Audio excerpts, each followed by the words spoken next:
বিসমিল্লাহির রহিম। আসসালামু আলাইকুম। সুপ্রিয় শিক্ষার্থীবৃন্দ, অনলাইন ক্লাসে আবার তোমাদের শুভেচ্ছা জানাচ্ছি। আমি তোমাদের সাথে আছি জুবাইদা বেগম, সহকারী অধ্যাপক, ইতিহাস বিভাগ, চট্টগ্রাম কলেজ, চট্টগ্রাম। আমি আজকে দ্বাদশ শ্রেণীর একটা ক্লাস নেব। আজকে আমাদের শ্রেণী হচ্ছে দ্বাদশ, আর আমাদের বিষয় হচ্ছে ইতিহাস দ্বিতীয় পত্র, আধুনিক বিশ্বের ইতিহাস। আলোচ্য বিষয় হচ্ছে ইসলামী যুদ্ধের অবসান ও পরবর্তী বিশ্ব। আমরা এর আগে ইসলামী যুদ্ধের একটা আমাদের আজকে যে আমাদের যে পার্টটা, আমাদের যে অধ্যায়টা, আমাদের অধ্যায় হচ্ছে সপ্তম অধ্যায়। এই অধ্যায় হচ্ছে ইসলামী যুদ্ধ, পুঁজিবাদ ও সমাজতান্ত্রিক বিশ্বের দ্বন্দ্ব। আমরা একটু দেখি, আমরা আগে এই যে ইসলামী যুদ্ধের উপর আমরা পুরোটা পড়েছিলাম। আমরা এর আগে ইসলামী যুদ্ধের উপরে পড়েছিলাম ধারণা, ইসলামী যুদ্ধ কি, ইসলামী যুদ্ধ উদ্ভবের কারণ এবং বিকাশ আলোচনা করো। এরপরে পড়েছিলাম আমরা ইসলামী যুদ্ধকালীন আন্তর্জাতিক রাজনীতি এবং শান্তিপূর্ণ সহাবস্থান। সবশেষে আমরা দেখবো যে ইসলামী যুদ্ধের অবসান, কিভাবে এটার অবসান ঘটেছিল এবং এই অবসানের পিছনে কি ধরনের কারণগুলি ছিল। আমরা সেই কারণগুলি মূলত আজকে পড়বো। এবং পরবর্তী বিশ্ব আমাদের এরপর সপ্তম অধ্যায়ের পর আমাদের একটা হচ্ছে অষ্টম অধ্যায়। এটা হচ্ছে এই অধ্যায়ে আমরা দেখবো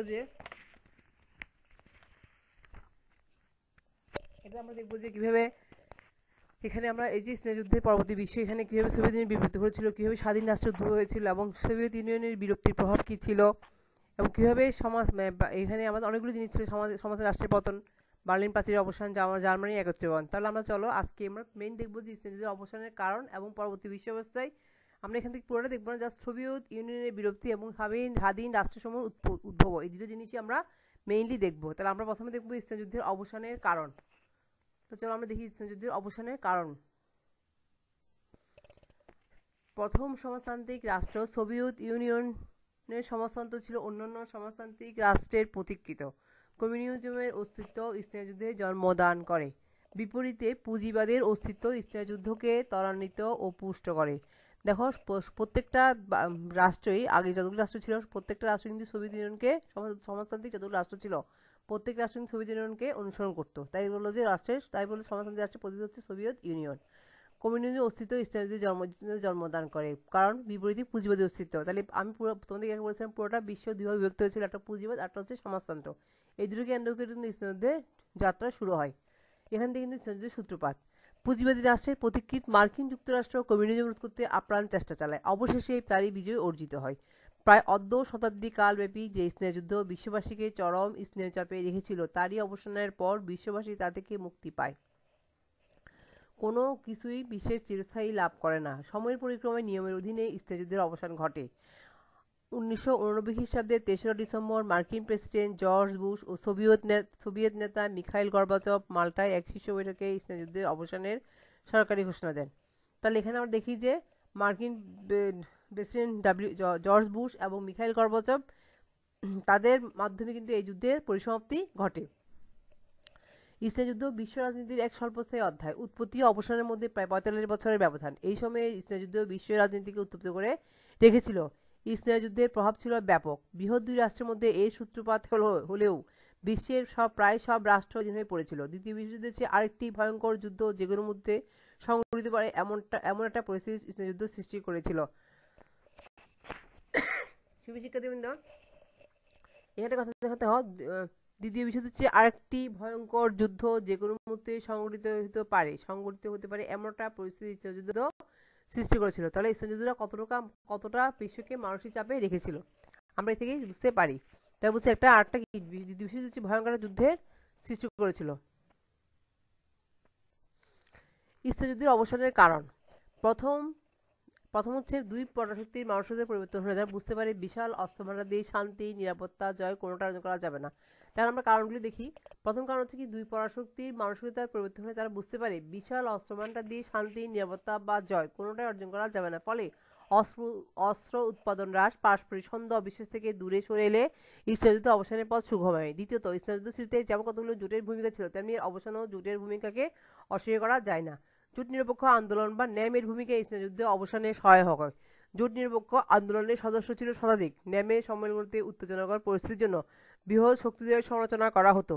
এতে নির্বাসনের জন্য শান্তিকামী মানুষকে সাড়া দেওয়ার আহ্বান জানালে ইসলামী যুদ্ধের মদতদাতারা নিরুৎসাহিত হয়ে পড়ে।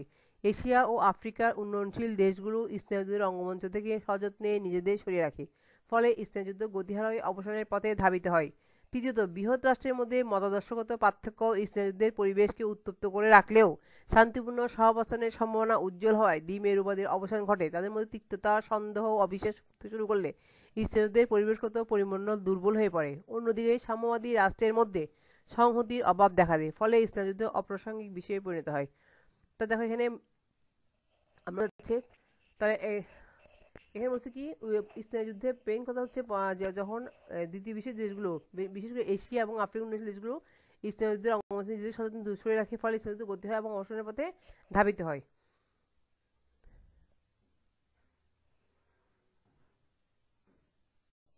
4 হচ্ছে সোভিয়েত ইউনিয়নের অভ্যন্তরীণ নীতি পরিবর্তন এলে স্নেহযুদ্ধের অবসান ত্বরান্বিত হয়। 1987 খ্রিস্টাব্দে মিখাইল গর্বাচভ ক্ষমতা গ্রহণ করে অভ্যন্তরীণ নীতি সংস্কারের লক্ষ্যে গ্লাসনস্ত উদারনীতি ও পেরেস্ত্রোইকা কর্মসূচি গ্রহণ করে।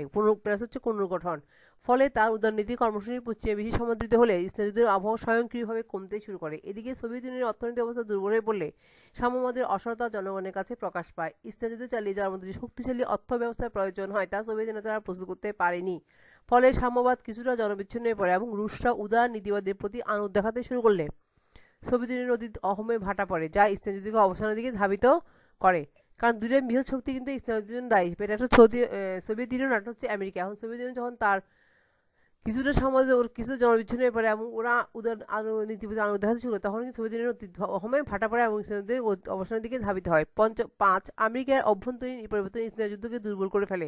আমেরিকার অর্থনীতির বিরাট অংশ সমরাস্ত্র প্রস্তুতি ব্যাহত। এদিকে জাপান শিল্প উন্নয়নের অগ্রসর হলে আমেরিকা জাপানকে অনুসরণ করে শিল্পায়নকে প্রাধান্য দিতে শুরু করে। সামরিকরণ থেকে শিল্পায়নের দিকে ধাবিত হওয়া স্নেহযুদ্ধ অবসানের একটা অন্যতম কারণ। তাহলে দেখো এখানে কিন্তু আমেরিকা জাপানকে ফলো করছে, কারণ জাপান যখন শিল্পায়নের দিকে অগ্রসর হয় তখন আমেরিকা জাপানকে অনুসরণ করে শিল্পায়নকে প্রাধান্য দিতে শুরু করে। তাহলে এখান থেকেও কিন্তু আমরা যেখানে যে দুটো দেশ মূলত দায়ী তারা কিন্তু যখন তাদের অবস্থান থেকে সরে আসে তখন অবধারিতভাবে স্নেহযুদ্ধের অবসানটা অন্যতম কারণ। 6 নম্বর, মহাদর্শকতা বিভেদ, যা দুই রাষ্ট্রের মধ্যে অনাস্থা অবিশ্বাস সৃষ্টি করেছিল, তা ধীরে ধীরে কার্যকারিতা হারিয়ে ফেলে। বৃহৎ রাষ্ট্রদ্বয় তাদের অনুগামী রাষ্ট্রগুলোকে পুতুলের মতো ব্যবহার করলেও সময় গড়ানোর সাথে সাথে রাষ্ট্রগুলোর মধ্যে আনুগত্যের মাত্রা কমে যায়।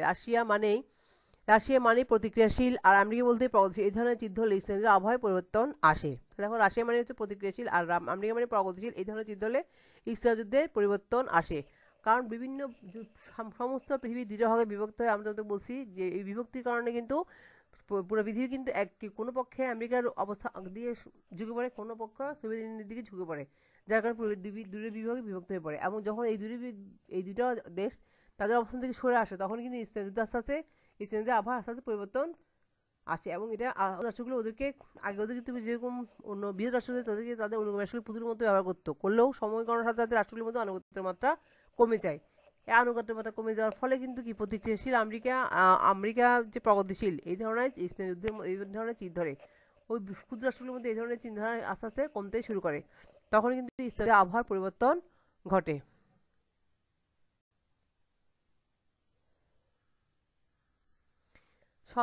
7 হচ্ছে উন্নয়নশীল রাষ্ট্রগুলো বৃহৎ রাষ্ট্রদের দ্বারস্থ উন্নয়ন উৎপাদন পাওয়ার আশায় উন্নয়নশীল রাষ্ট্রগুলো বৃহৎ রাষ্ট্রদের দ্বারস্থ উন্নয়ন পাওয়ার আশায় উন্নয়নের উপাদানের পরিবর্তে তারা সমস্ত পেত। উন্নয়নের উৎপাদনের পরিবর্তে তারা উন্নয়নের উপাদান পাওয়ার আশায় উন্নয়নের উপাদানের পরিবর্তে তারা সমস্ত পেত।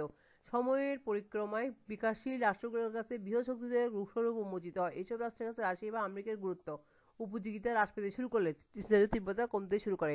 খুব ভালো করে খেয়াল করো, বলছে উন্নয়নশীল রাষ্ট্রগুলো বৃহৎ রাষ্ট্রদের আসতে কেন উন্নয়নের উপাদান পাওয়ার আশায় উন্নয়নের উপাদান, কিন্তু উন্নয়নের উপাদানের পরে কি পেত? সমরস্ত পেত। সময়ের পরিক্রমায় বিকাশশীল রাষ্ট্রগুলোর কাছে বৃহৎ শক্তিদ্বয়ের স্বরূপ উন্মোচিত হয়। এখন যখন সময় হতে গড়াচ্ছে ততই বিকাশশীল রাষ্ট্রগুলোর কাছে বৃহৎ শক্তিদের যে স্বরূপ তারা চাচ্ছে কি তারা কিন্তু এইসব ছিল অস্ত্রটাই তাদের উপাদান পেত, কি পেত? সমরস্ত পেত। এইসব রাষ্ট্রের কাছে রাশিয়া বা আমেরিকার গুরুত্ব বা উপযোগিতা হ্রাস পেতে শুরু করলে স্নেহযুদ্ধের তীব্রতা কমতে শুরু করে। এটা সত্য যে সোভিয়েত ইউনিয়নের ভাঙনের পর স্নেহযুদ্ধ আপাতত অবসান হয়, তবে এটাও সত্য মার্কিন যুক্তরাষ্ট্র বিশ্ব রাজনীতির একক নিয়ন্তা হয়ে ওঠে।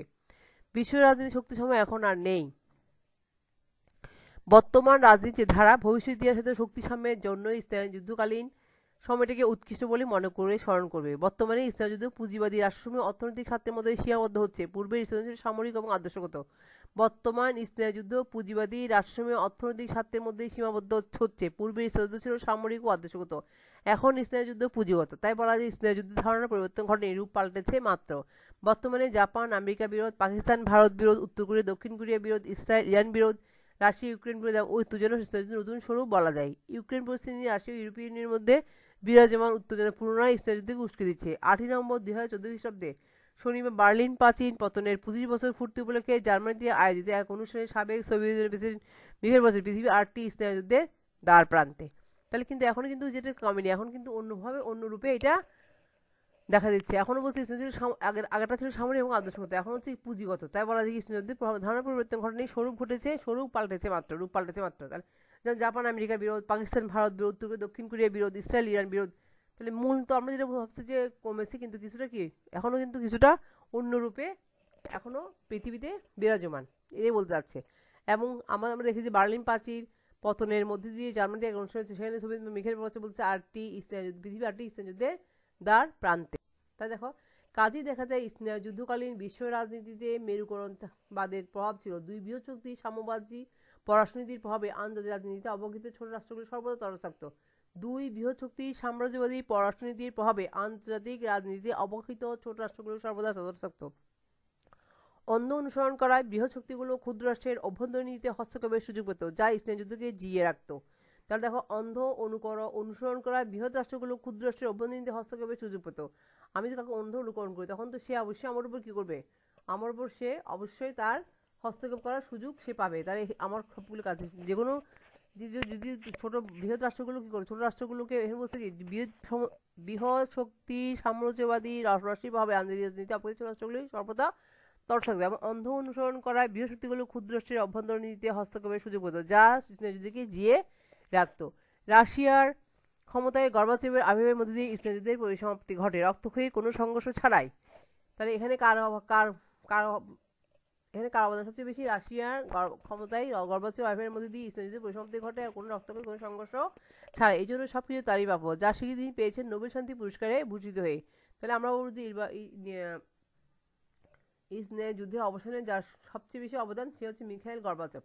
এই জন্য তিনি কিন্তু নোবেল শান্তি পুরস্কার পেয়েছেন। সোভিয়েত ইউনিয়নের বিলুপ্তির পর রাশিয়া ইউরোপের সরাসরি ভূমিকা পালনে অগ্রসর হলেও পূর্বের ন্যায় শক্তিশালী না হওয়ায় ইসলাম যুদ্ধের টানটান উত্তেজনা প্রশমিত হতে শুরু করে। রাশিয়ার গর্বাচেভ পরিবর্তিত পরিস্থিতির সাথে খাপ খাইয়ে নিতে এবং সাম্যবাদের পরিসমাপ্তি গোছানোর কাজে বেশি ব্যস্ত। রাশিয়া মার্কিন ধাঁচের অর্থনীতি চালু করে এবং যুক্তরাষ্ট্রের সাথে সহযোগিতামূলক নীতি গ্রহণ করায় ইসলাম যুদ্ধের উপযোগিতা হ্রাস পেয়ে থাকে। মার্কিন যুক্তরাষ্ট্রের সাথে রাশিয়ার যে তিক্ত সম্পর্ক ছিল তা এখন আর নেই। রাশিয়ার প্রেসিডেন্ট ভ্লাদিমির পুতিন শুধু মার্কিন যুক্তরাষ্ট্রের সাথে নয়, ব্রিটেনের সাথেও সম্পর্ক স্থাপন করে ফেলেছেন। অদ্যাবধি যুদ্ধের প্রভাব থেকে বিশ্বব্যাপী সম্পূর্ণ মুক্ত না হলেও এর তীব্রতা পূর্বের মতো আর নেই। তবে বর্তমানে সিরিয়া সংকটকে কেন্দ্র করে ভ্লাদিমির পুতিনের প্রেসিডেন্ট আসাদের সমর্থন বলে মার্কিন যুক্তরাষ্ট্র রাশিয়ার উষ্ণ সম্পর্কে পুনরায় ফাটল ধরেছে।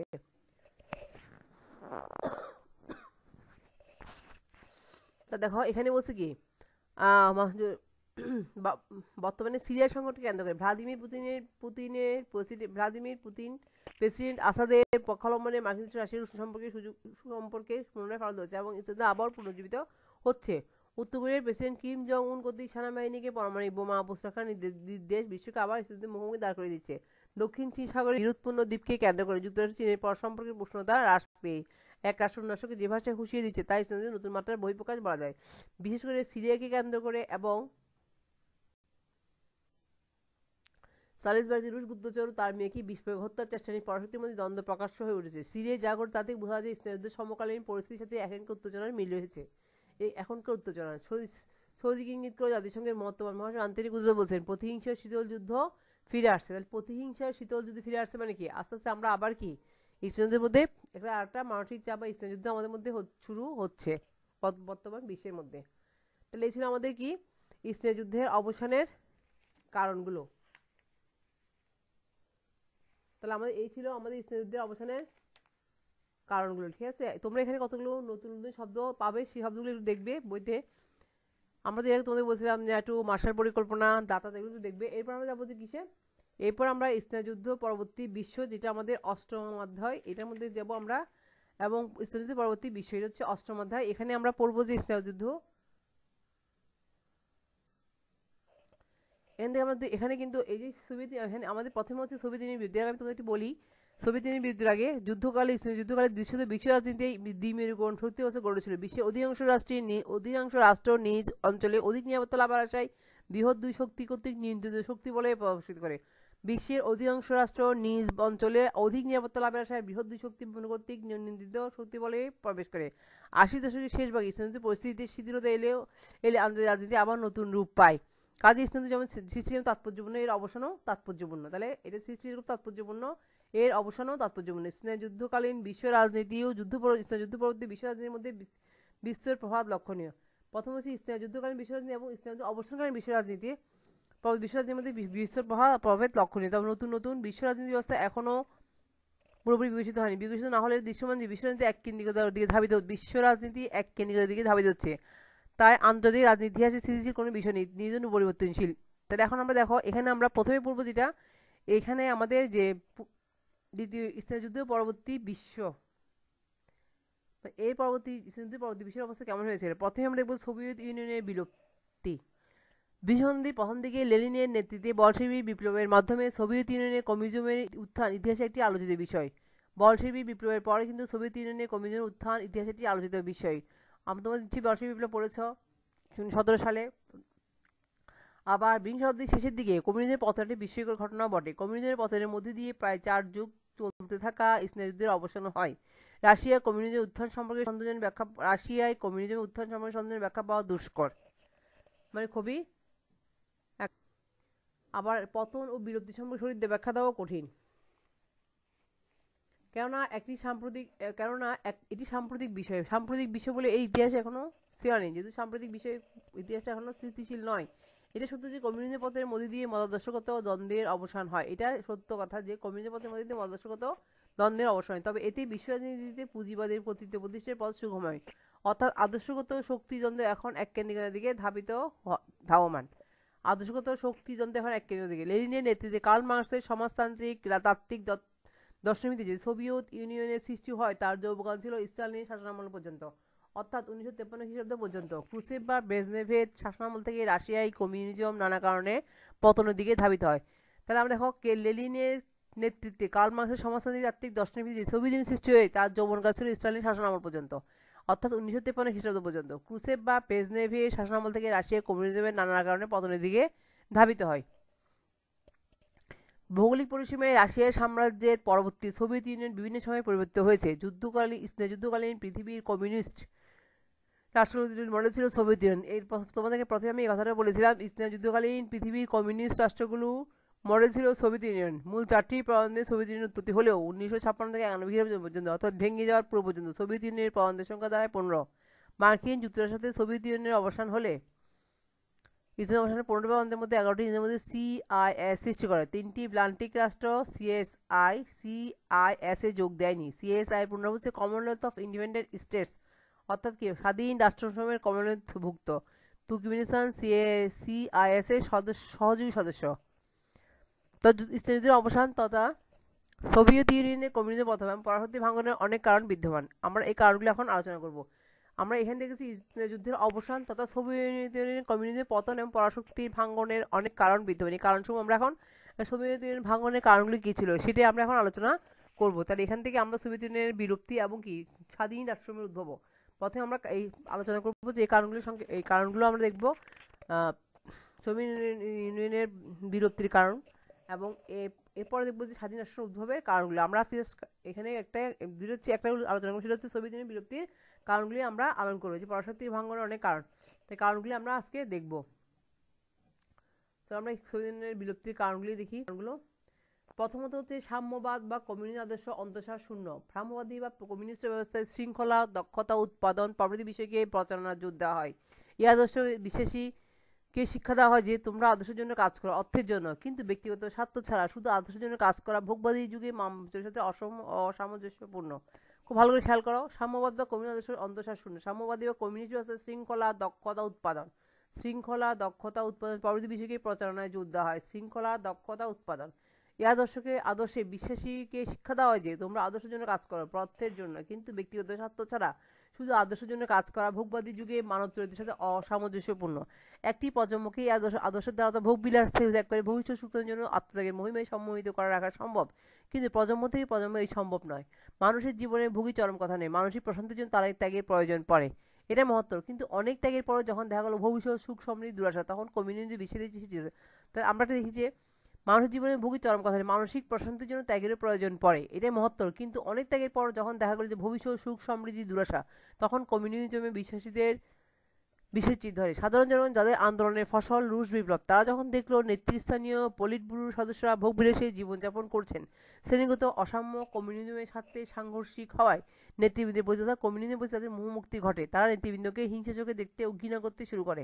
কমিউনিজম যে ধরনের সুখ শান্তির প্রতিশ্রুতি দিয়েছিল তার 6 যুগেও পূরণে ব্যর্থ হয়। বৃহত্তর জনগণ এই আদর্শ থেকে মুখ ফিরিয়ে নেয়। কমিউনিস্ট ব্যবস্থায় যে ধরনের আদর্শ বিরাজ করার কথা ছিল, নেতৃবৃন্দ তাদেরকে বিচ্যুত হওয়ায় জনগণের মধ্যে ক্ষোভের উদ্রেক হয়। কমিউনিস্ট ব্যবস্থায় লক্ষ্যসমূহ অর্জনের পথ রুদ্ধ, যা নৈতিকভাবে সমর্থনযোগ্য নয়, ফলে জনগণের মধ্যে ক্ষোভের কারণ হয়।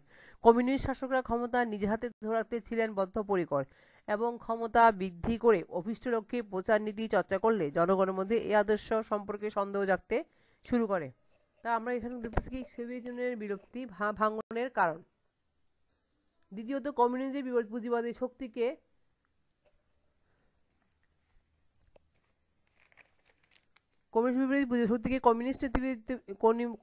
কমিউনিস্ট নেতৃবৃন্দের যথাযথভাবে বুঝতে অক্ষমতা কমিউনিজমের ধ্বংস ডেকে আনে। কমিউনিজমের বিপরীত পুঁজিবাদের শক্তিকে কমিউনিস্ট নেতৃবৃন্দের যথাযথভাবে বুঝতে অক্ষমতা কমিউনিজম ধ্বংস ডেকে আনে।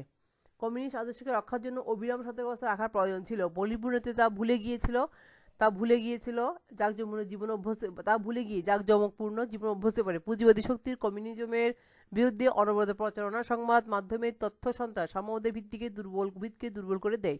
পুঁজিবাদী শক্তির কূটনৈতিক সফলতার কাছে রাশিয়ার সাম্যবাদের কূটনৈতিক প্রোপাগান্ডা ছিল দুর্বল, যা কমিউনিজমের পতনকে ত্বরান্বিত করে। তৃতীয়ত, লেনিন বা স্টালিনের শাসনামলে তাদের অবদানের দ্বারা কমিউনিজমে বিশ্বাসী সোভিয়েত ইউনিয়নের মানুষের মধ্যে যে কর্মস্পৃহা ও সাজাত্যবোধ ছিল, তা ক্রুশেভ বা ব্রেজনেভের শাসনামলে হ্রাস পায়। কারণ আন্তর্জাতিক রাজনীতির উপর মতাদর্শ যতই গুরুত্ব পাক, জাতীয় স্বার্থই প্রাধান্য পায়। আন্তর্জাতিক রাজনীতির উপর মতাদর্শ যতই গুরুত্ব পাক, জাতীয় স্বার্থ কিন্তু প্রাধান্য পাবে। ক্রুশেভ ও ব্রেজনেভের শাসনামলের শাসন ব্যবস্থার অসমতা শিথিলতার সুযোগে জাতীয় স্বার্থই প্রাধান্য দিতে শুরু করে। ইউনিয়নভুক্ত অন্যান্য প্রান্তের মানুষের মাঝে সূক্ষ্ম জাতীয়তাবোধ কার্যকর হয়। কমিউনিজমের আদর্শ ইউনিয়নভুক্ত সকলের মধ্যে সমতা প্রতিষ্ঠিত করতে পারেনি। রুশরা যে বিশেষ শ্রেণীর মর্যাদা পেত, স্লাভ বা ইউক্রেন বেলারুস জনগণ সেই মর্যাদা পেত না, যা কমিউনিজমের অন্যতম একটি কারণ। এখানে খুব ভালো করে দেখো, কমিউনিজমের আদর্শ ইউনিয়নভুক্ত সকলের মধ্যে সমতা প্রতিষ্ঠিত করতে পারেনি। রুশরা যে বিশেষ শ্রেণীর মর্যাদা পেত, স্লাভ বা ইউক্রেন বা বেলারুস জনগণ সেই মর্যাদা পেত না, যা কমিউনিজমের পতনের আরেকটি কারণ। চলতে শাসক নেতৃবৃন্দ নিহত হয়ে পড়া এবং মূল্যবোধের অবক্ষয়জনিত কারণে কমিউনিজমের পতন ঘটে। শাসক শ্রেণীর পক্ষপাতিত্ব এবং কমিউনিজম আদর্শ থেকে বিচ্যুত সোভিয়েত ইউনিয়নের বিলুপ্তিকে ত্বরান্বিত করে। সরবরাহ শ্রেণী বা শ্রমিক শ্রেণী স্টালিনের পর আর সেরকম নেতৃত্ব সৃষ্টি না হয় কমিউনিস্ট আদর্শ শ্রেণীকে আকর্ষণ করতে পারেনি। শাসক শ্রেণীর পক্ষপাতিত্ব এবং কমিউনিস্ট আদর্শ থেকে বিচ্যুত সোভিয়েত ইউনিয়নের বিলুপ্তিকে ত্বরান্বিত করে। এখানে দেখো, সরবরাহ শ্রেণী এবং শ্রমিক শ্রেণী স্টালিনের পর আর সেরকম নেতৃত্ব সৃষ্টি না হয় কমিউনিস্ট আদর্শ এই শ্রেণীকে আকর্ষণ করতে পারেনি। পঞ্চমত, সোভিয়েত ইউনিয়নের অর্থনৈতিক স্থবিরতা বিলুপ্তির কারণ। পুঁজিবাদের প্রচারণার বিরুদ্ধে বলিষ্ঠ পররাষ্ট্রনীতি গ্রহণের মতো শক্ত অর্থনৈতিক কাঠামো সোভিয়েত ইউনিয়নের ছিল না। ভারী শিল্পে বেশি গুরুত্বদান, আণবিক গবেষণা, সমস্ত নির্মাণের সাধারণ খরচ রাশিয়াকে অর্থনৈতিক সংকটের দিকে ধাবিত করে। অপ্রতুল খাদ্য উৎপাদন সোভিয়েত ইউনিয়নের জনগণের মাঝে হতাশা সৃষ্টি করে এবং তারা পুঁজিবাদের প্রতি আকৃষ্ট হয়। কমিউনিজমের আদর্শকে চাঙ্গা করতে বা ধরে রাখতে যোগ্য নেতৃত্ব ছিল না, যা পতনের অন্যতম কারণ। তারপরে ষষ্ঠত, বলশেভিক বিপ্লব দ্বারা যে কমিউনিস্ট প্রতিষ্ঠা পায় তা আমলাতন্ত্রের প্রতি অতি নির্ভরশীলতার কারণে বিকৃতি রূপ ধারণ করে। ফলে 60-এর দশকের প্রজন্ম এবং পুরনো নেতৃত্বের ত্যাগ তিতিক্ষার সর্বস্ব হয়েছে, কিন্তু বাস্তবের সাথে মিল দেখতে পায় বিস্তর পার্থক্য। তাই ভোগবাদী আদর্শে তাদের আকর্ষণ করলে তারা কমিউনিজম আদর্শ থেকে মুখ ফিরিয়ে নেয়। তাই সমাজতন্ত্র বা সাম্যবাদী বিকৃতি সোভিয়েত ইউনিয়নের বিলুপ্তির একটাই কারণ। তাই কি বলছে, বলশেভিক বিপ্লব দ্বারা যে কমিউনিজম প্রতিষ্ঠা পায় তা আমলাদের প্রতি অতি নির্ভরশীলতার কারণে বিকৃত রূপ ধারণ করে। ফলে 60-এর দশকের প্রজন্ম এবং পুরনো নেতৃত্বের ত্যাগ তিতিক্ষার কল্পনা কিন্তু বাস্তবের সাথে মিলিয়ে দেখতে পায় বিস্তর পার্থক্য। তাই ভোগবাদী আদর্শে তাদের আকর্ষণ করে তারা কমিউনিজম আদর্শ থেকে মুখ ফিরিয়ে নেয়। তাই সমাজতন্ত্র বা সাম্যবাদী বিকৃতি সোভিয়েত ইউনিয়নের বিলুপ্তির একটি কারণ। সপ্তম, কমিউনিজমের আদর্শে আদর্শবান নেতারা পশ্চিমা বিশ্বের আদর্শের কাছে আত্মসমর্পণ সোভিয়েত ইউনিয়নের বিলুপ্তির কারণ। কমিউনিজমের আদর্শে আদর্শবান নেতাদের পশ্চিমা বিশ্বের আদর্শের কাছে আত্মসমর্পণ সোভিয়েত ইউনিয়নের বিলুপ্তির কারণ। মার্কিনী ষড়যন্ত্রের নেতৃত্বে একটি অংশ যে জড়িত ছিল তার প্রমাণ পাওয়া যায় প্রবলেমস অফ কমিউনিজম জার্নালে। 1942 খ্রিস্টাব্দে প্রকাশিত সর্বশেষ সংখ্যায় মন্তব্য করা হয় উদ্দেশ্য সফরেছে। এই প্রসঙ্গে সোভিয়েত বিশ্ব জর্জ কেনানের প্রায় অর্ধ শতাব্দী পূর্বে অবশ্যই প্রাধান্যযোগ্য। যদি কখনো কোনো রাজনৈতিক খাতে হিসেবে দখলের দলের একতা যদি কখনো কোনো রাজনৈতিক খাতে হিসেবে দলের একতা ও কার্যকারিতা ভঙ্গ সৃষ্টি, তবে সোভিয়েত রাশিয়া তার আলাদা শক্তি থেকে অন্যতম দুর্বল শোচনীয় জাতীয় সমাজে পরিণত হতে পারে ভাঙনের সৃষ্টি করে। তবে সোভিয়েত রাশিয়া রাতারাতি অন্যতম শ্রেষ্ঠ শক্তিশালী থেকে অন্যতম দুর্বল শোচনীয় জাতীয় সমাজে পরিণত হতে পারে। কাজেই সাম্যবাদের উপরিকাঠামো শক্ত হলেও অন্তর্নিহিত কাঠামো ছিল দুর্বল। উপরিকাঠামো শক্ত হলেও অন্তর্নিহিত কাঠামো ছিল দুর্বল। মিখাইল গর্বাচভ ইয়েলচিন উত্থানে সোভিয়েত ইউনিয়নের বিলুপ্তি ত্বরান্বিত হয়। উপরিউক্ত কারণগুলির সমষ্টি ক্রিয়া যখন সোভিয়েত ইউনিয়নের মানুষের আদর্শ কল্পনা বিলাস, তখন গর্বাচভের কর্মসূচির দ্বারা তারা অনুপ্রাণিত হয়। বৃহৎ রাশিয়ার প্রেসিডেন্ট বরিস ইয়েলচিনের পুনর্গঠনমূলক কর্মসূচি সোভিয়েত ইউনিয়নের ভাঙনকে আরও সহজ করে। এই দুই নেতা পুঁজিবাদের সৃষ্ট কি না তা ভবিষ্যৎ নির্ধারণ করবে। কাজে সোভিয়েত ইউনিয়নের বিলুপ্তি এবং গৌরবের ধর্ষণ আমার পিছনে কোনো একক কারণে চিন্তা করা দুর্বহ। ভবিষ্যৎ বিশ্লেষণে উপযুক্ত কারণগুলোর কোনোটি মুখ্য কোনোটি গৌণ তা বেরিয়ে আসবে। আমরা দেখতেছি এভাবে কিন্তু সোভিয়েত রাশিয়ার কীভাবে বিলুপ্তি ঘটেছিল এবং এর পিছনে কী ধরনের কারণগুলো ছিল। তাহলে তোমরা এখানে 8টা কারণ ছিল, আমরা কারণগুলো তোমরা ভালো করে বুঝতে চেষ্টা করবে। তবে এখন দেখো এটা এটা এটা ছিল কি আমাদের মেন হচ্ছে সোভিয়েত ইউনিয়নের বিলুপ্তির কারণটা। এরপর আমরা দেখবো স্বাধীন রাষ্ট্রের উদ্ভব। আমরা আজকে বেশি যাবো না, স্বাধীন রাষ্ট্রের উদ্ভব আমি একটু করে আলোচনা করে নেক্সট ক্লাসে আমরা আবার করব। 1970 খ্রিস্টাব্দে বলশেভিক বিপ্লবের মাধ্যমে যে সর্বহারা একনায়কতন্ত্র প্রতিষ্ঠিত ছিল, তার প্রভাব রাশিয়ার সীমা ছাড়িয়ে অন্যান্য অঞ্চলেও ছড়িয়ে পড়েছিল। 1922 খ্রিস্টাব্দের মধ্যে জর্জিয়া, বেলারুশ, ইউক্রেন ও তুর্কমেনিস্তান রাশিয়ার সাথে সংযুক্ত হয়েছিল। 1991 খ্রিস্টাব্দে পর্যন্ত সোভিয়েত ইউনিয়নের আনুষ্ঠানিক বিলুপ্তির পূর্ব পর্যন্ত 15টি পর্যন্ত এর অবিচ্ছেদ্য অঙ্গ বলে গণ্য হতে শুরু করে। 80 দশকের মাঝামাঝি নাগাদ সোভিয়েত ইউনিয়ন রাজনৈতিক, অর্থনৈতিক অন্যান্য ক্ষেত্রে ব্যাপক পরিবর্তন আসতে শুরু করে। সোভিয়েত ইউনিয়নে এই পরিবর্তন চূড়ান্ত পর্যায়ে পৌঁছে গর্বাচভের সংস্কার বর্তনে। সোভিয়েত ইউনিয়নের অভ্যন্তরীণ গতিশীলতা প্রতিহত করার জন্য তিনি গ্লাসনস্ত স্বাধীন মতামত সমালোচনার অধিকার এবং প্যারিস থেকে অর্থনৈতিক পুনর্গঠন কর্মসূচি গ্রহণ করে, কিন্তু তার উদারনৈতিক কর্মসূচি ভাঙন রোধ করতে পারেনি। যে কঠোর সামরিক শৃঙ্খলা সোভিয়েতের জীবন চলছিল, তার প্রতি বিভিন্ন প্রান্তের জনগণ বিরূপ মনোভাব পোষণ করতে শুরু করে। আস্তে আস্তে সোভিয়েত সমাজ ব্যবস্থার সমস্ত অংশে বিক্ষোভে জানা বাঁধে। তার উদারনৈতিক নীতির প্রভাবে সমাজগুলো জাতিগত সমস্যা মাথাচাড়া দিয়ে ওঠে। তাই কমিউনিজমের সাথে সাথে সোভিয়েত ইউনিয়নের বিলুপ্তি ঘটে, অর্থাৎ যে কারণগুলির সামষ্টিক প্রতিক্রিয়া মানসম্মতের পতন ঘটে। প্রায় একই রকম পটভূমিকেই স্বাধীন রাষ্ট্রের উদ্ভব ঘটে। পেরেস্ত্রোইকা অর্থাৎ অর্থনৈতিক পুনর্গঠনটি উন্নয়নের দিকের সাথে যুক্ত হয়ে প্রান্তগুলোর দিক থেকে ত্বরান্বিত করে। কাজেই সোভিয়েত ইউনিয়নের নেতৃত্ব নীতি পরিবর্তন স্বাধীন রাষ্ট্রের উদ্ভবের প্রধান কারণ। শিক্ষার্থীবৃন্দ, আমরা নেক্সট ক্লাসে স্বাধীন রাষ্ট্রের উদ্ভবের কারণগুলো আরেকটু বিশ্লেষণ করবো এবং একটু দেখবো কেন হয়েছিল। এরপর আমরা এই চ্যাপ্টারটা আমরা এরপরে আরো একটু দেখবো। তারপর আমাদের জার্মানি এখন এর সম্বন্ধে অনেক গুরুত্বপূর্ণ কেন হয়েছিল, তারপরে সোভিয়েত ইউনিয়নের বিলুপ্তির প্রভাব অন্য রাষ্ট্রগুলি কীভাবে পড়েছিল এবং পূর্ব সমাজ রাষ্ট্রের পতন, নতুন রাজনৈতিক ব্যবস্থা, পোল্যান্ড হাঙ্গেরি নিয়ে, তারপরে এরপর জার্মানি একত্রকরণ। আমরা এখানে অনেকগুলো গুরুত্বপূর্ণ জিনিস এরপর আমরা নেক্সট ক্লাসে এগুলো আলোচনা করব। আজকে এই এবং নেক্সট ক্লাসে আমরা সমাজ থেকে বাকি আলোচনাগুলো নেক্সট ক্লাসে আমরা বাকি আলোচনাগুলো করবো। তাই সেদিন তোমরা ভালো থাকবে, সুস্থ থাকবে। আশা করি সবাই বইটা মনোযোগ দিয়ে পড়বে এবং ক্লাসগুলো বোঝার চেষ্টা করবে। এগুলো আমি আমার ক্লাস শেষ করছি। ধন্যবাদ সবাইকে।